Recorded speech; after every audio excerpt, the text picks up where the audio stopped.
segues us nicely into sort of this like last sort of segment that we're going to talk about on emotional development, which is as parents, as families, people who love our middle schoolers and our children who will be middle schoolers and our children who have been middle schoolers.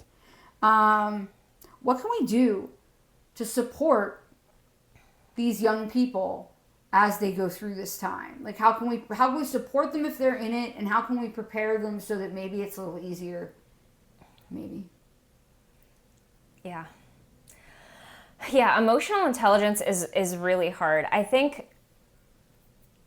it's good to know what not to do, because honestly, like, what not to do is probably like your first gut instinct of what you need to do, and it's actually like, don't do that. Like, that's not. So one thing that we don't want to do is minimize it or shut it down. So like, if a kid is, I don't know, like at soccer game for the first time and they didn't score a goal, and they're like, I didn't score a goal, and they're really disappointed, really frustrated that they didn't score a goal.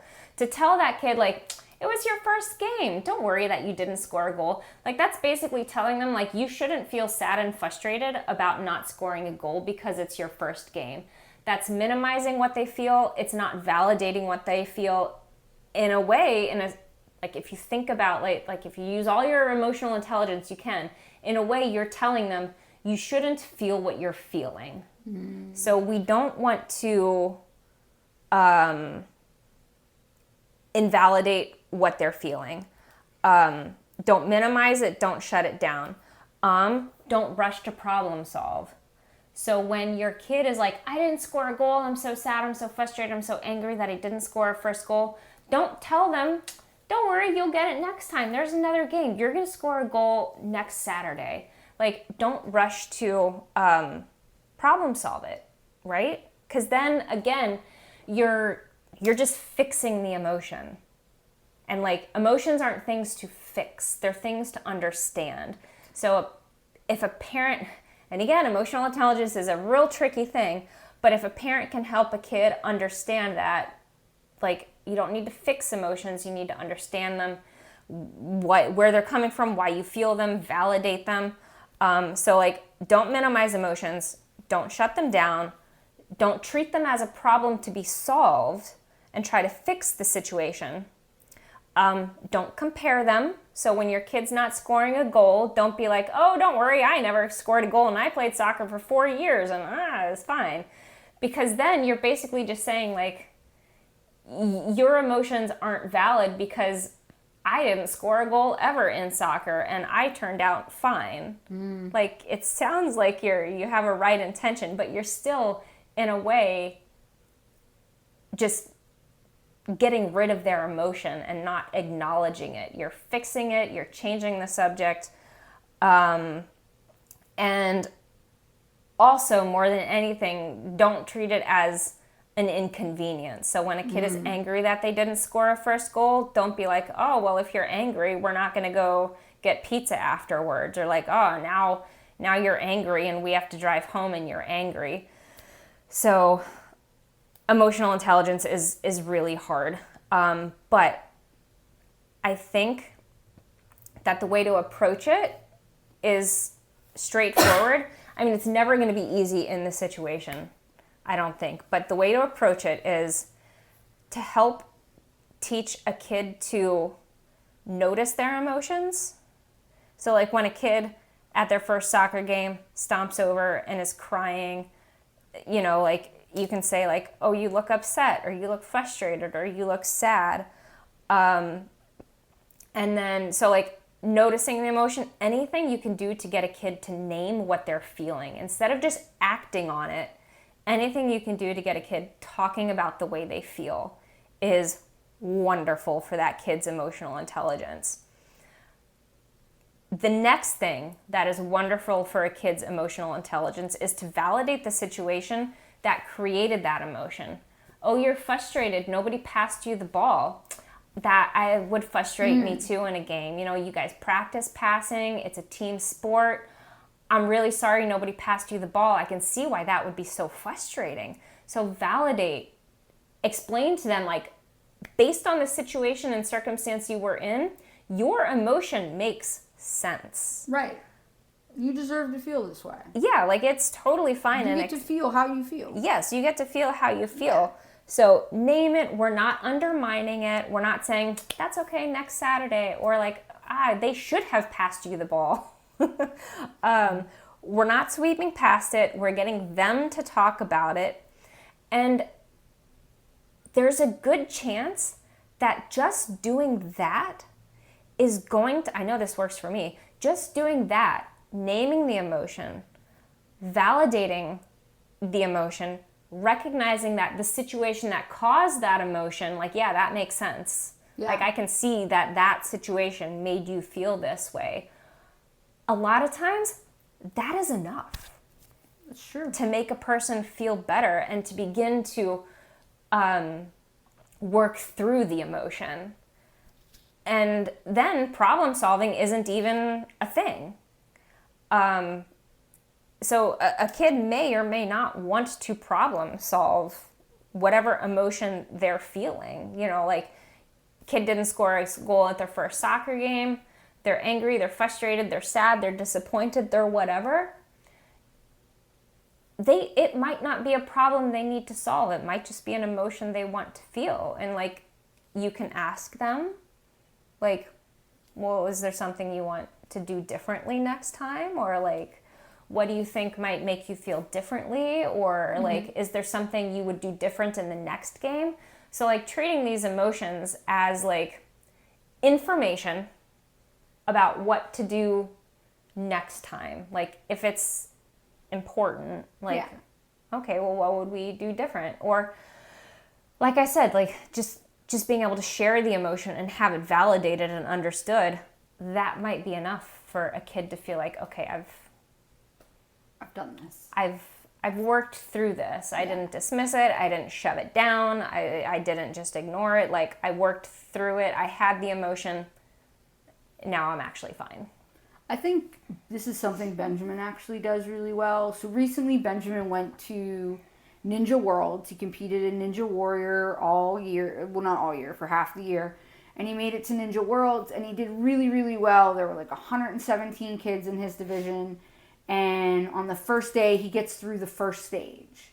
So they cut 117 down to 72 and he was like 58. So he was excited. He was looking forward to what he could do on stage 2. And then he gets 3 obstacles in the stage 2. And the way he comes off of the third one, his hips are just pointed the wrong direction. His one foot lands on the platform. His other foot misses. And he falls off the platform. And his run just ends. And he knows 3 obstacles isn't going to be enough to go to stage 3. And he knows he could have done more, And but he just made a little mistake. This little mistake ended his season. And when I tell you, like, nothing really prepares you to watch your child's heart break. And that's what it was. Like, he came off that platform and he immediately dropped his head into his hands and started to cry. Oh. You know, and then I get him out of the way because he's like on the course and they're like trying to move kids through because Worlds is big and there's like a lot of kids there.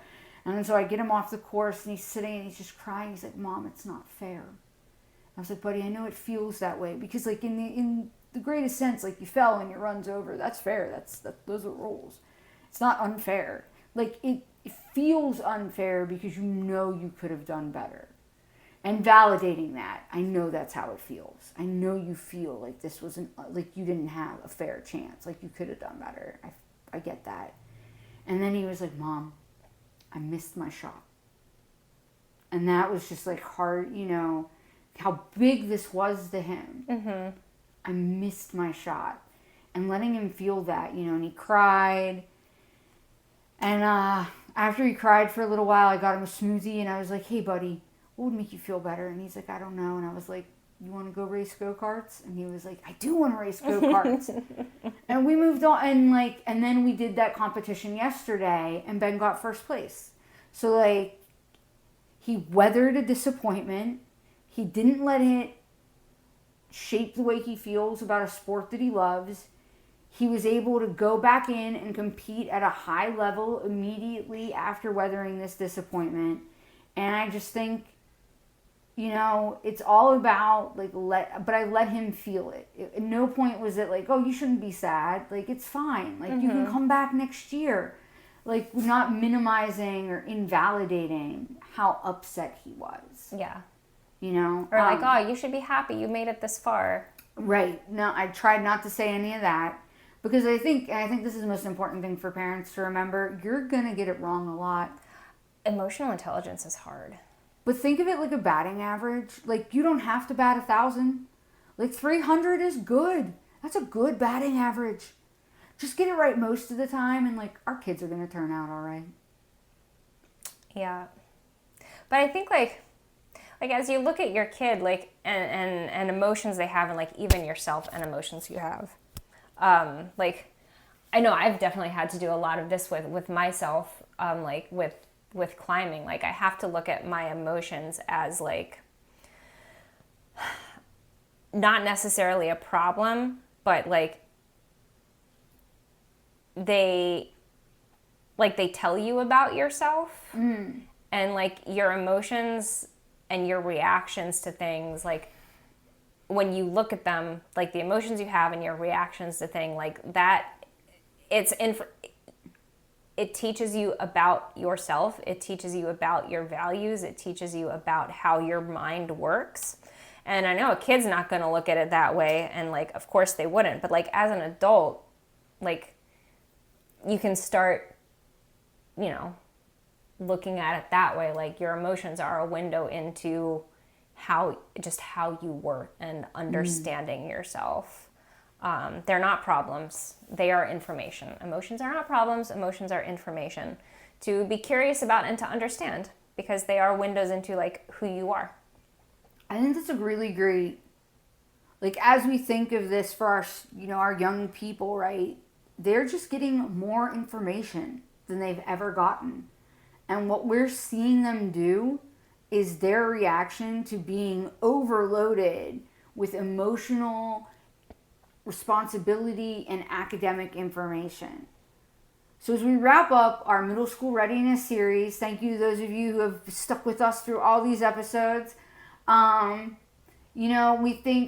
talked about middle school readiness, we talked about academic readiness. So when we think academic readiness, what's our big academic readiness takeaway? Our big academic readiness takeaway, kind of putting it together with what we have here, is that the work is getting harder. You look at the standards, you look at what teachers are teaching, it is actually getting harder. It is actually getting more abstract, it's more demanding, it's more rigorous, and it's even more complicated because we're putting kids on an academic stage in front of an imaginary audience that they didn't ask to be on. The academic rigor and the social emotional development of a kid are really just it's unfortunate that they happen together, but they do. So the stakes for failure are higher, and they are on a stage that they don't want to be on in front of an imaginary audience that's going to judge them.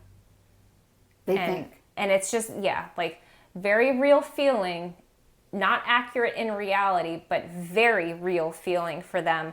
And it's just a super hard combination of things to cope with. What about executive functioning? We also talked a lot about this increase in independence and responsibility. What's our big takeaway there? Yeah, so we talked about how kids have to be able to organize their time. They have to be able to organize their materials. They have to be more independent in everything. There's more opportunities to fail and struggle. They have to be able to initiate their own tasks. They have to, which requires self-control. So again, it's just a real tough combination of demands happening and just lots of challenges that can come around in a kid's life that make these extra challenges even more challenging. And it's just biology. It's just what's going on in the mind and body of an 11, 12, 13, 14, 15-year-old. And that's our, that takes us to our very last topic on middle school readiness, developmental readiness. Like when we're talking about being socially and emotionally developed for middle school, what's our big takeaway there? I think the biggest thing to understand is that it's not just puberty. It's not just getting your period. It's not just growing body hair. It's not just getting hips. That's the tip of the iceberg, because you also have brain development that is happening unevenly. Your emotion part of your brain is fully developed and flourishing, and yet the logical reasoning part of your brain is not developed. So your emotions are going wild, nothing to reasonably logically control them. The hormonal changes, of course, that goes with puberty too, but like with hormonal changes, you have like, you're upset easier, you're irritable, like your body is changing, like that's not fun. You have cramps. And then like the whole social reorganization where like mom, dad, best friend at school, sister, brother, you no longer look to your peers for just companionship and, oh, we have fun together. It is literally your identity. And like never again in your life will your peer relationships be so just like life or death. So like understanding like that is like number one, because as an adult, we have moved past that. We don't see it. So as an adult, it's really important to understand that and have empathy for a kid who peer relationships, their sense of belonging is number one. And they may be getting straight A's in school, but if their seat gets changed and that changes some peer dynamic, their world could come crashing down because a seating chart changed, because that seating chart impacted their social relationships. So just understanding like the gravity of how peer and social relationships and their sense of belonging, how serious that is for a teenager. It's a lot. It is a lot. So middle school readiness is a lot. It's a lot of things. Amanda, I know you had a really great way that you summed this up when we were talking about this episode in our prep. And I think we should close with that. So it's not like being prepared academically, like we're teachers, that's always important. Like kids should not have learning gaps. You never want your kids to have learning gaps. Are they ready to be independent? Can they plan? Can they be organized? Like we're teachers, like that's really important. We don't want to overlook that. But in middle school, in adolescence, in puberty, the thing that can be make or break is if they are prepared socially, emotionally. So like it's not if they can do the hard math. It's not if they can have that great friend group. It's can they cope and move forward when the math is hard? Can they cope and move forward when they hit a bump with their best friend? So it's not, can they cope and move forward when they turn a test in late or they do a project late? So it's not about nailing the academic readiness. It's not about nailing your peer group and always having a bestie. It's not about having perfect notes and turning your homework in on time. It's can you cope when you fail at those things? Because you will fail at those things. There will be bumps in the road. And can a kid get through that and not have an identity crisis, but realize that like this is part of it. My failures are not my identity. My failures are merely information about what I need to do next. So, and you can only, you have to teach that. You have to model it. Like no kid's gonna just be able to do that if they haven't seen the adults around do them, seen their parents do it, seen their teachers do it, their teachers are fostering it. Right. So yeah, it's not about getting everything perfect. It's about what do you do when it's not perfect, and can you get through that without an identity crisis. So adults, what do you do when it's not perfect? Because they're watching you, and you might find that their actions mirror yours. So make sure that when things aren't perfect, we're using that as an opportunity to model what an appropriate response looks like. And we're helping our middle schoolers and our soon-to-be middle schoolers grow into wonderful little people. So if we missed anything, please drop that in the comments. We would love to hear your additional thoughts on this topic.